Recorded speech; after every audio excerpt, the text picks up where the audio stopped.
Hello and welcome back. We're here at Freshworks Refresh at Oracle Park in San Francisco for a great day, and I'm pleased to say that I'm joined by Dennis Woodside, President and CEO of Freshworks. Welcome, Dennis. Thanks for having me, and I'm sorry we didn't get a sunnier day. We could have been out in the ball field right now.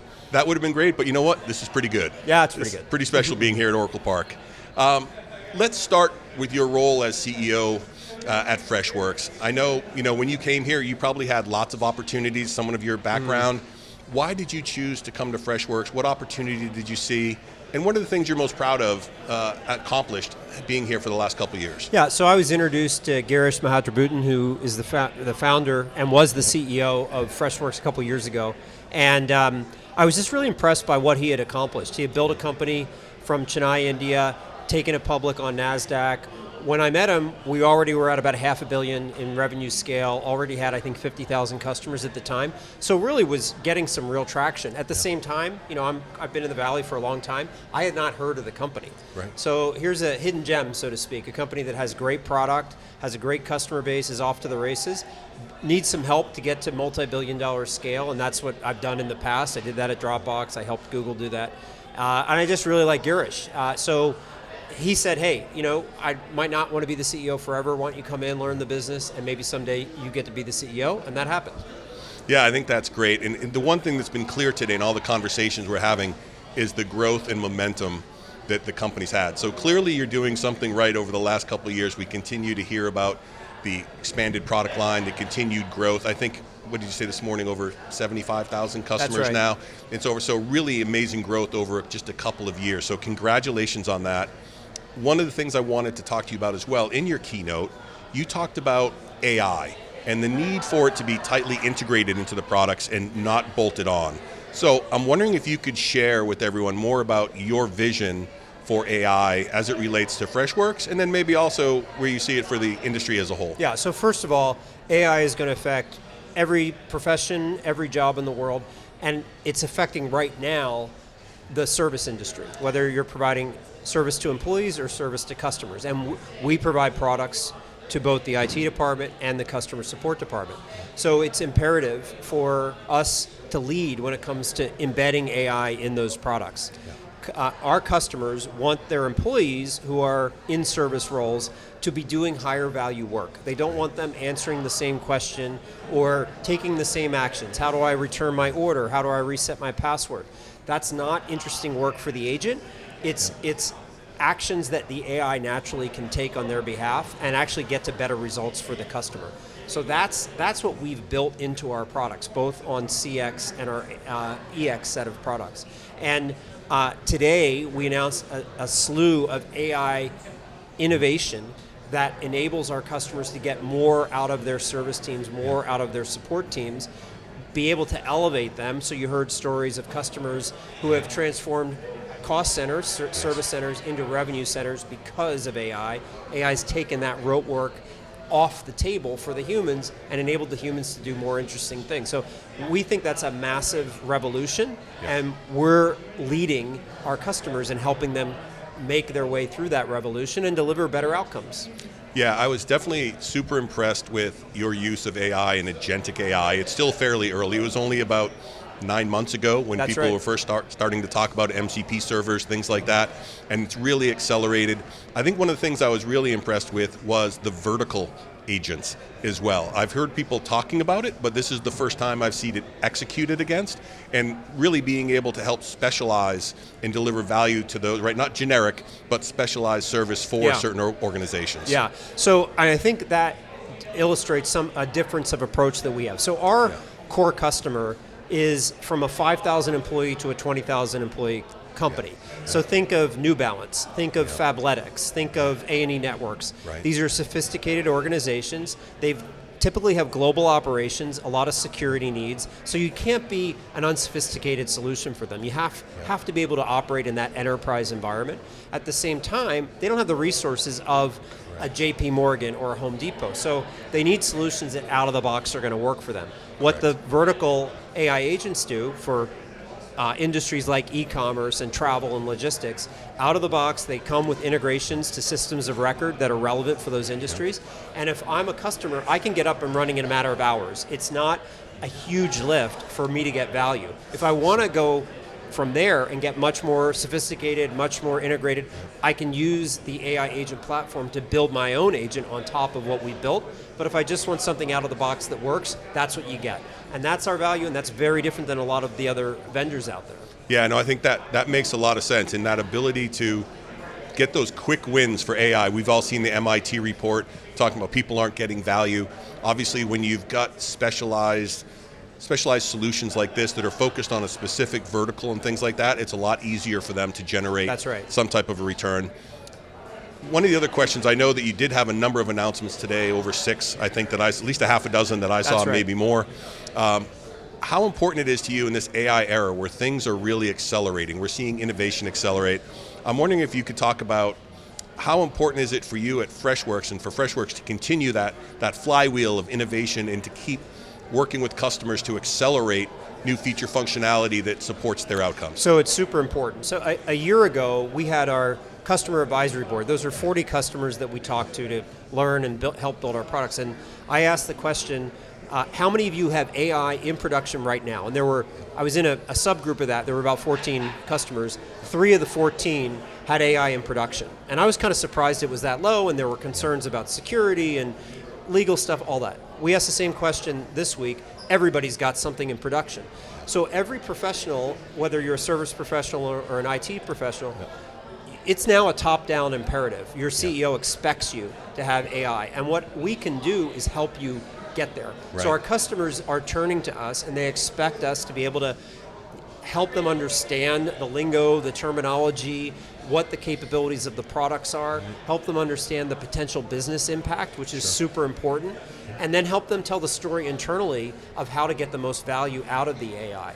And so that's our role. It's a lot more than just providing a product. It's helping educate the people who actually deliver the service. It's helping them be champions in their organization and ultimately be successful, because most of our customers are not in the IT business. Correct. And the IT leader or the customer support leader is perceived as the AI leader now, whether they intend so or not. So if we can arm them with knowledge and information, then that becomes a way that we support them beyond just providing a product. Yeah, I think that's so important in this day and age right now. For a long time, I've been talking about the time to comfort with AI, because it needs to be validated, it needs to be tested and proven, because these people's jobs are on the line who are using it. So that prescriptive approach that you're taking and being able to show them, here's how to use it, these are the specific use cases, this is where you get the value, I think that's really needed right now. And then, as you said, once they get more comfortable with it, they have the ability to build out their own agents to take that to the next level. Right, and we do events like this so that the customers learn from one another. Yeah. So you notice there were a bunch of customers on stage sharing the impact that they've already seen with AI, talking about kind of the challenges that they've had internally, what business metrics they're changing, because all of them have to become AI forward within their organizations very quickly. Yeah, especially if they want to compete. So one of the things that I wanted to talk about a little bit more is also, this morning you talked a lot about uncomplicate your software environment and so forth. How do you see yourselves from a differentiation standpoint versus your competitors, right? You said you're focusing on that mid-market, people that are of good size and growth, but maybe not 5,000 IT people, right, in departments and so forth. So talk a little bit about your differentiation and how being, taking away that complexity really helps you. Yeah, so our focus again is 5,000 employees to 20,000. So think mid-market, lower end of enterprise. These are, if you're in the IT department, it's a couple hundred people maybe. If you're in support, again, a couple hundred people, maybe 1,000. So you have the same problems as a much larger organization, but you have far fewer resources. So you're not looking for an unsophisticated solution, but you sure don't want something that's going to take a year to deploy and get value from. So we focus on a couple of pillars. Number one, you want a complete product that is truly end-to-end. So if you're buying an IT solution, it has to work for operations management, asset management, and if you want to take it outside of the IT department, it has to work for other departments as well. On the support side, it has to work in a conversational environment, in email and in voice. Yeah. So that's super important, that it's truly unified.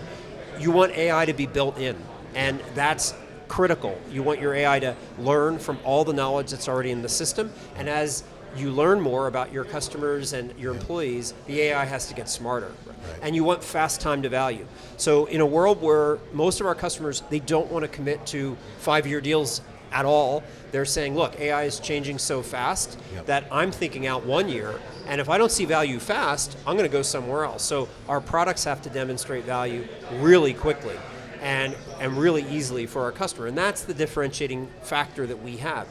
No other vendor is providing that kind of sophistication but lack of complexity, fast time to value, and AI. Yeah, and that makes a lot of sense that also you're cloud-based, so there's no long deployment times. Correct. Right? Customers are easily able to get your services, onboard them quickly, and then expand as needed. Right, and we're true multi-tenant, so as we innovate, that innovation is delivered to the customer much more rapidly than some of our competitors who are not true multi-tenant as well. Right, and that also enables your channel partners to deliver That's as a right. service also. So, yeah, that sounds great. So we talked a couple of times about the outcomes and the ROI being really required now. You mentioned a few ways in which your solution is delivering value to organizations. Wanted to give you an opportunity to maybe share some of your favorite customer examples of where they're getting value from your solution as well. So I talked yesterday to a very large player in the aviation space. It's a customer of ours. Now, they provide software to their customers, which are like Lufthansa and United Airlines. So very sophisticated customers. It's a software company, so the product is complicated. It's mission critical. If the software goes down, it's a real problem. So they are relying on us for all of their interactions with their customers through our CX product, Freshdesk. And this past year, the leader of the support operation was challenged by their general manager who like many of us, has been seeing all this action in AI. Yeah. He said, look, I want half of our inbound queries to be addressed by AI by October. And this was like in May. And so he worked with our team, and by October, well over half of their inbound queries, these are sophisticated questions, they're urgent, very time sensitive, are multilingual, are being answered by AI. So he got there, half. Now what has he been able to do? The people who were previously answering those kinds of questions are working on harder problems, the things that take a lot of human interaction to actually resolve, the never been seen before problems. And that has allowed them to elevate their service delivery overall, resulting in happier customers. So overall, like that's just one example of many that we're seeing where it's a win for the customer, it's a win for the service leader, and the business winds up being more effective. Yeah, absolutely. And the happier the customers are, the more likely they are to buy more from you. So it's just a big flywheel that keeps going. So that makes a lot of sense. And again, working on more of those strategic initiatives, those strategic problems and so forth for organizations adds more value. So that all makes a lot of sense. One of the other areas I wanted to touch upon today was the fact that we're seeing so many organizations, so many technology vendors moving to a platform approach, right? And being able to drive some simplicity, what I might refer to as the principle of least astonishment. So when you open it up, it's intuitively obvious as you work across the platform and so forth. Obviously AI is important. I'm wondering if you could talk a little bit about how your platform approach plays into what you see for your future growth and how AI plays into that as well. Yeah, and I'll talk specifically about the EX side of the business, the Freshservice. So we've intentionally built Freshservice to serve the principal needs of an IT department. So the idea is that you can power your IT department and get most of your work done in the environment. So IT service management sits right alongside IT operations management. Asset management, where we acquired a company recently that provides a much more sophisticated, advanced version of asset management. Okay. We're integrating that into our cloud offering this year. And then employee service management, and then there are other modules that you can invest in that go even deeper. So we need those experiences to be seamless. We need the information that's resident in one area of that system, one module, to flow seamlessly across. We need integrations to work seamlessly in all of those environments. Okay. We have several hundred integrations for that system alone that are available in our marketplace. And that really becomes the source of the primary system of record that powers an IT department. So when we say platform, that's what we mean. Got it. Yeah, no, I think that makes a lot of sense. So this has been a great conversation. We're getting towards the end. So I just want to, from a CEO's perspective, what are some of the other trends that you're following, and what are you excited about right now in software? Well, I think if you're in our space, right, we are the ones ultimately that are delivering real value for business customers. All this investment that you read about every day is going into the ground, into hardware, and eventually that has to deliver value. Right. So for that to deliver value, our customers need to see the benefit. We have 75,000 customers. What's great is 6,000 of them are paying for our AI capabilities, but 69,000 are not. So we're still really early in this migration and in this AI evolution and revolution. And I think the next couple of years it will definitely accelerate, but it's going to take more and more innovation and time for that 69,000 customers to come along. And so I'm excited about events like this where we get our customers learning from one another, hearing what the latest innovations are, and they'll go back, they'll tell their teams, and things will just keep going. So I just think we're so early in this. It's easy to try to anticipate where we're going to be in 5 years. Yeah. We got a lot of work to do ahead of us, though. Yeah, absolutely. I completely understand that. I think you're in a great position, though, with all the examples you already have of people leveraging AI, how to maybe even turn that into blueprints for use, and maybe be able to, what the way I always look at it is being able to accelerate those who aren't using it to get beyond the common hurdles that you find from your early adopters, so that next wave really picking up the pace and accelerating. Yeah, I think one of the things that I've taken away from this is, we classically think of ourselves as a software development company, but the reality is what we are becoming and what we need to become is an insights company that can help our customers understand what to do with the software as well as provide the software. At the end of the day, they're making decisions to partner with us as people because they believe they're going to learn something from us and deliver better outcomes, not just because of the software, but because of what we know, because of the networks that we can bring to them, and the learnings that we can bring. Yeah, you become that strategic partner that's integral to their success as well. Exactly. Yeah, ask them. Well, that's been fantastic. Thank you for all your insights. It's all the time we have for now, Dennis, so thank you so much. And I want to thank all of you for joining us. Make sure you stay tuned for more of theCUBE's coverage of Freshworks Refresh.